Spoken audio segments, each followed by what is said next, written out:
sea creatures. The biggest challenge was keeping the hollow, naturally buoyant pumpkins from floating off. How do you light them? I don't think you do. Maybe an electric eel? That's pretty cool. That's our time for now. Thanks for watching. News 3 at 5 starts right after this. Gotcha.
Right now at 5, the man accused of killing another man while drunk driving is in court. We'll have the latest from his bond hearing. Authorities continue to search for a Wisconsin teen whose parents were found dead in their Barron County home. We'll have an update from officials. And harvest season underway in Wisconsin. We'll show you how a local hemp farmer is harvesting his crop for the first time.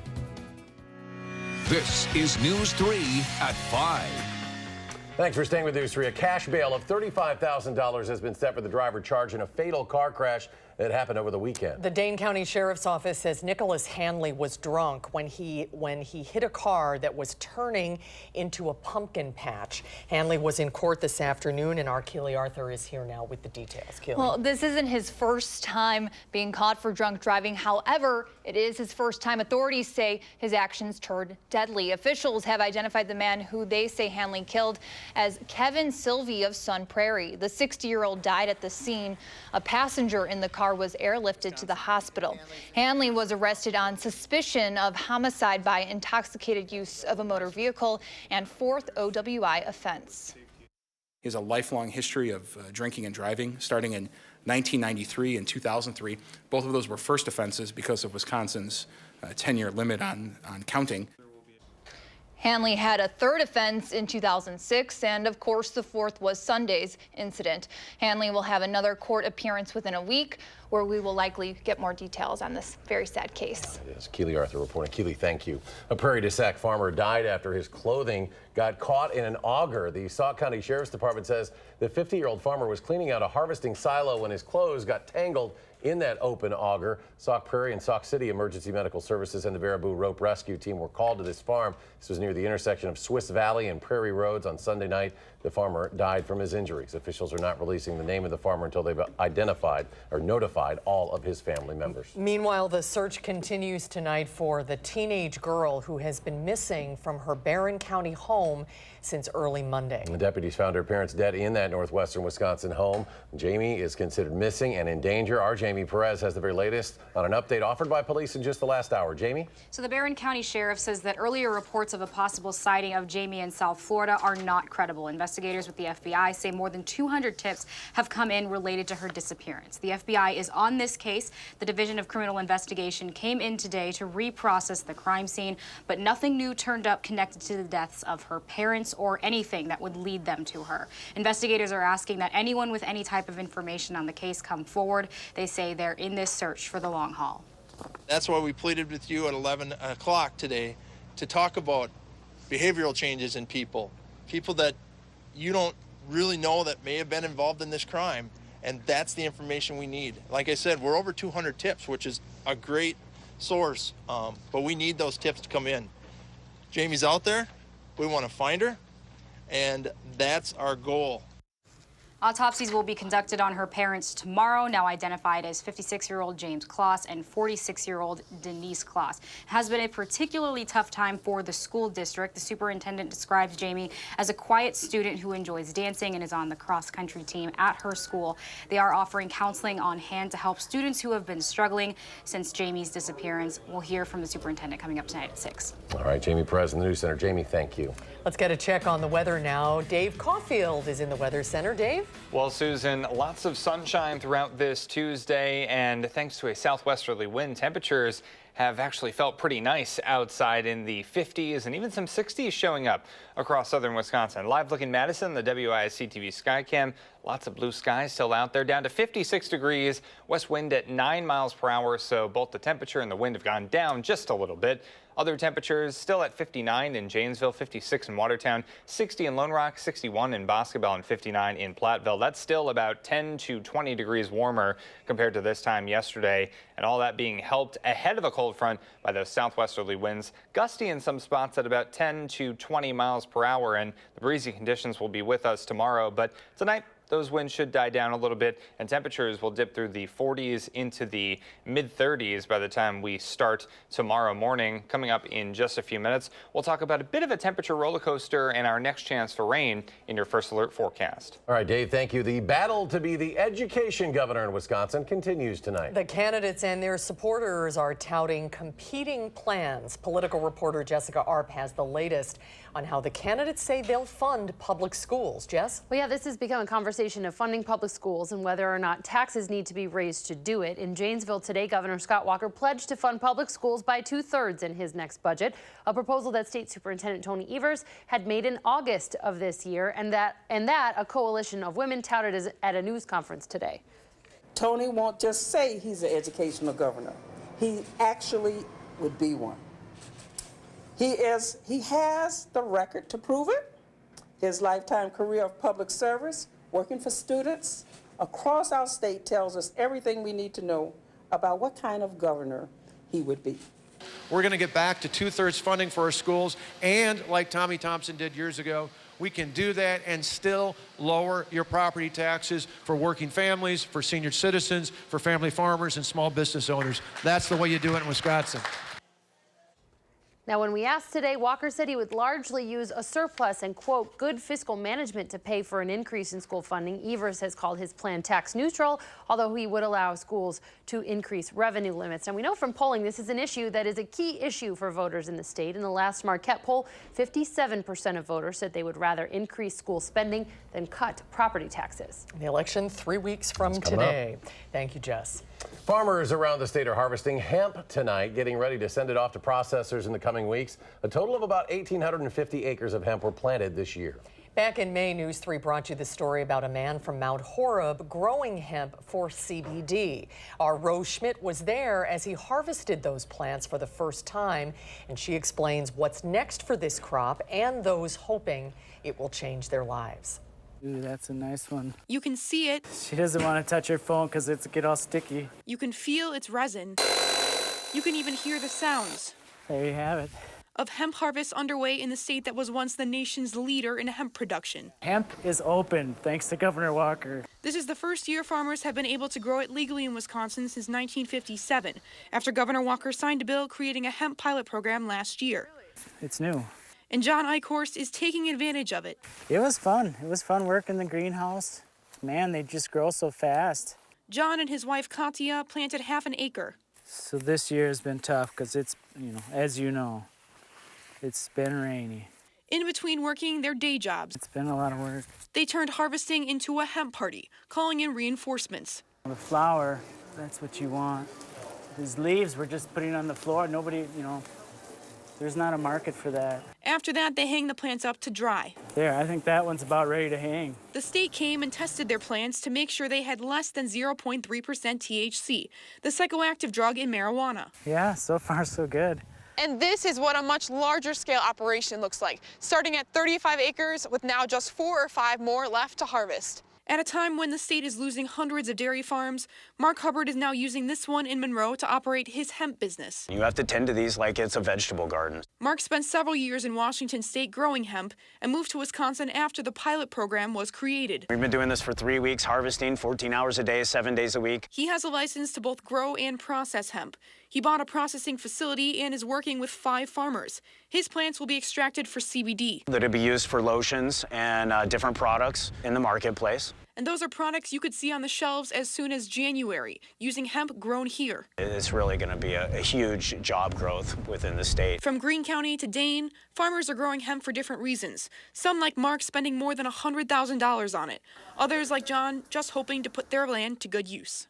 He's got a beauty. For WISC News 3, I'm Rose Schmidt.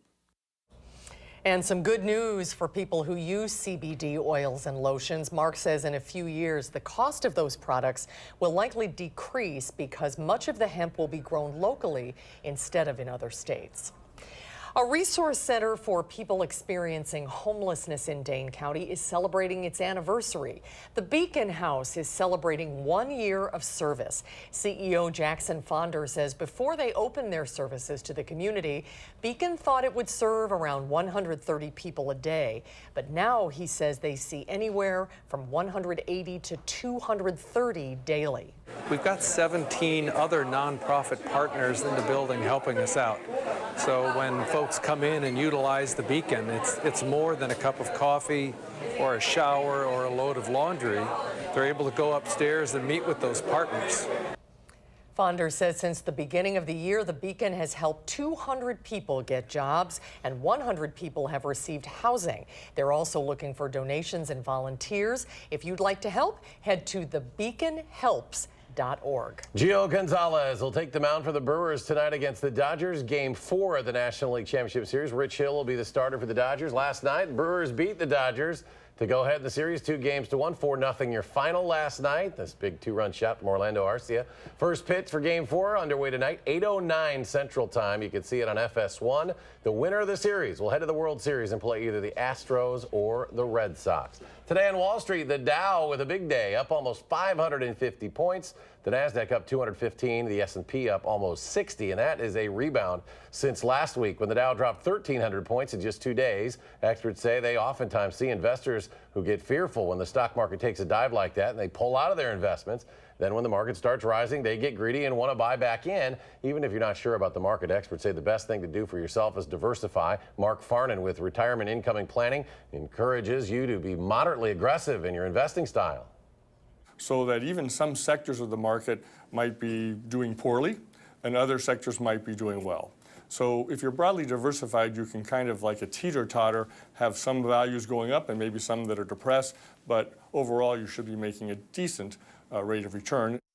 Farned says a good rule is the rule of 100. Take your age, subtract it from 100. That's how much of your portfolio should be invested in stocks. For example, if you're 30, you should have 70% of your investments in stocks, the other 30% in lower risk investments. But once you're 60, you should have only 40% invested in stocks. More to come tonight on News 3 at 5. Up next, what the vice president is saying about the missing journalist in Saudi Arabia. With the election less than a month away, 3 weeks from tonight, as a matter of fact, Facebook is cracking down on the spread of fake news on its site.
Saudi Arabia appears ready to admit they killed Saudi journalist Jamal Khashoggi. Khashoggi was a frequent critic of Saudi Crown Prince Mohammed bin Salman. CBS News has learned the Saudis are preparing a plan where they will say Khashoggi's death was the result of an interrogation gone wrong, and they're expected to admit the interrogation was approved by the prince. Vice President Mike Pence says the world deserves to know the truth about Khashoggi's disappearance. The president and I and our administration are going to continue to call for answers, to see that those responsible are held to account.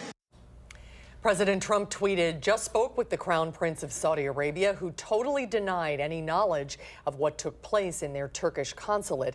He has already started and will rapidly expand a full and complete investigation into this matter. Answers will be forthcoming shortly." And a new proposal from the Trump administration is aimed at making drug prices more transparent for consumers. Federal health officials want drug commercials to include the list price of the medications. The Trump administration wants to force drug makers put the price patients could pay for a 30-day supply on the screen during ads. Instead, drug companies are offering to point patients to a website listing each drug's price, estimated out-of-pocket costs, and any available discounts. With just 3 weeks now until the midterm election, Facebook is cracking down on the spread of false information. The world's largest social media network says it will ban fake content designed to suppress voter turnout. In 2016, Facebook began prohibiting misrepresentations about dates, locations, times, and qualifications for casting a ballot. On Monday, the company extended the policy to include statements about whether a vote will be counted and misleading posts about how to vote. The stakes are now high. They've said they will delete false information, but now they have to define false information. And that's not easy. Facebook says it uses real people, including third-party fact checkers, to review content that is flagged as potential voter suppression. The company also says it has set up a dedicated reporting channel so that state election authorities can do the same.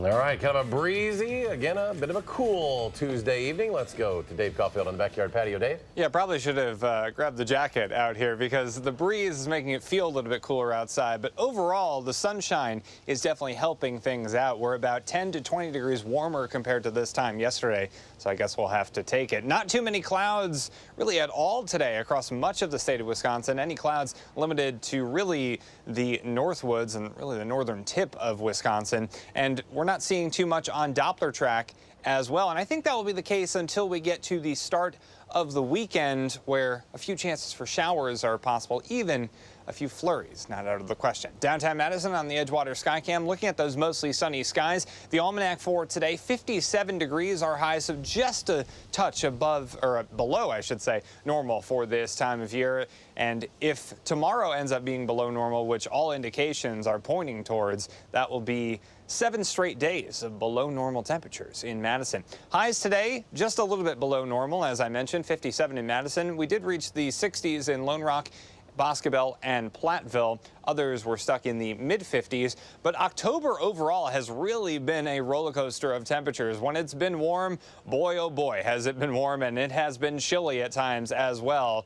But we're right really where we started at the beginning of the month. Our monthly temperature departure is 0.1 degree above normal. So we'll see if that trend continues for the last 2 weeks of October. Temperatures are in the 50s and low 60s right now as well. As I mentioned, that's about 15 degrees warmer compared to this time yesterday, and those warmer temperatures helped out by that southwesterly breeze at about 8 to 15 miles per hour, but it has been gusting closer to about 25 to 30 miles per hour, and in some spots, that'll knock your trash can over. I think mine this morning was teetering at points, but it depends on where you are. I think the breezy conditions will stay with us for at least the next day, possibly even the next 2 days. Our high temperature trend, that is still staying pretty much below normal over the next week or so. It will be close on a couple of days. I do think that the 60s are possible into the middle and end of next week. So not just talking about those chilly temperatures. I think maybe some milder temperatures will be here before you know it. Tonight, though, not mild. We're cold again, mostly clear with temperatures in the mid-30s. Tomorrow, we will have the sunshine, but it will be a little bit colder, breezy, but that breeze out of the north and west, making things a little bit chillier with highs in the upper 40s. And you'll see kind of the differences here as a cold front comes through tonight. Maybe a few clouds in some spots to start us off on Wednesday, but a lot more sunshine on the way for hump day. And with that northwesterly wind, we are looking at those temperatures staying in the upper 40s, but we'll be back in the 50s for highs into Thursday. So let's take a look at your 7-day forecast. We're looking at things staying definitely a little bit below average over the next 7 days. And again, we do have the chance of a few showers late Friday and on Saturday. Now, as those showers come to an end on Saturday, a few flurries are possible across southern Wisconsin. No accumulation, nothing major, but don't be surprised if we see a few more snowflakes before that precipitation is said and done. Here's your first alert traffic update. Taking a look at the Beltline and John Nolan Drive. Still seeing some slow go eastbound out of Madison, and we could see across the area no major accidents or incidents to report. Stoughton Road and the interstate looking pretty good. A few brake lights, but we are noticing in the midsection of the Beltline still a little bit slow go. Eastbound Verona Road to John Nolan, that is 10 minutes with an average speed of around 25 miles per hour. And that is your first alert traffic update. It could be worse, that is for sure, with these temperatures, but I think the 50s and the 60s will feel really good once we eventually get them back here. Yeah, we'll take it. All right, Yeah. Thanks, Dave. Thanks, Dave. Ahead on News Street 5, government health officials say the number of children being diagnosed with this rare illness that leaves them weakened or paralyzed is on the rise. We'll have the latest numbers when we come back. Stay with us. News 3.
Government health officials are updating the number of cases of patients left weakened or paralyzed by a rare illness. They're now investigating more than 120 possible cases of acute flaccid myelitis, or AFM. Tom Hansen has more. The Centers for Disease Control and Prevention is reporting 127 patients are under investigation for acute flaccid myelitis, or AFM. 62 cases of the rare but serious condition have now been confirmed in 22 states. This is truly a mystery disease. We actually don't know what's causing this increase in cases. For some of the previous cases, we've identified one pathogen or another, but we have no unifying diagnosis. AFM affects the nervous system, specifically part of the spinal cord, and can in some cases be caused by a virus. Muscles and reflexes are weakened and some patients are left paralyzed. Cases have been reported recently in Minnesota and Illinois. More than 90% of cases are in children 18 years old and younger. We first detected an increase in AFM in 2014 and then in 2016. So far in 2018, we're seeing a similar increase. In 2014, 120 cases of AFM were confirmed. In 2016, there were 149 cases. Experts say while it's rare, parents should seek care right away if their child has sudden onset of muscle weakness in the arms or legs. Tom Hansen, CBS News, New York. The CDC did not release the list of the states reporting confirmed cases. The average age of those affected by AFM this year is 4 years old. All right, stay with us. We'll have one final check of your forecast when we return.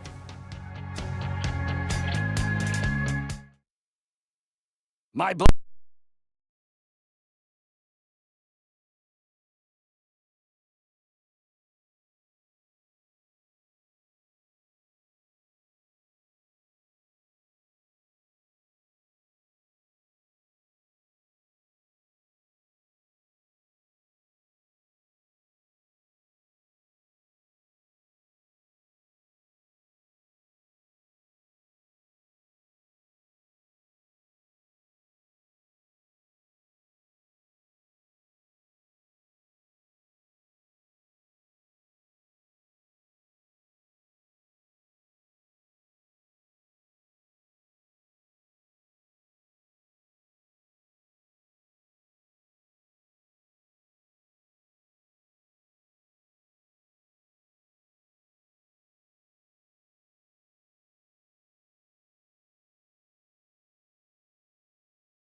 Tonight on the CBS Evening News, we'll have information on Secretary of State Mike Pompeo's trip to Saudi Arabia following Jamal Khashoggi's disappearance.